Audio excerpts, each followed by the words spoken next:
As we begin week 10 of our daily discipleship series, we start with a great topic: divorce. In Matthew 19, 1 through 12, the topic of marriage comes up with Jesus.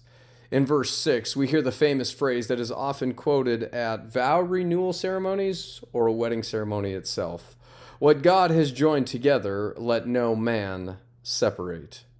Matthew 19, verse 6.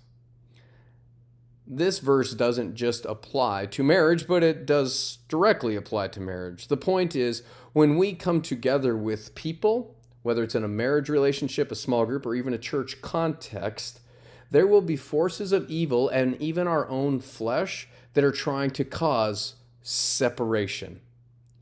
If God has joined us together, let's make sure that we are not letting our flesh, our desires, or even our opinions or perspectives eat away at the fabric of the unity God wants us to experience. In the passage that we read, Jesus makes it clear that unity is important to his entire body. Therefore, if God has joined us together, let's make sure no one, even myself or you, is trying to separate us. Which brings us to our question today. Is anything trying to separate you from God's best? Maybe it's not even a group of people, but maybe it is a purpose. It is a calling.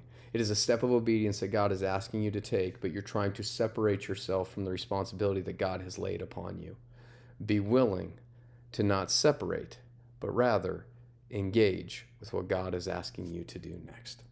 Never forget you are loved, and thank you for being a part of what God is doing here.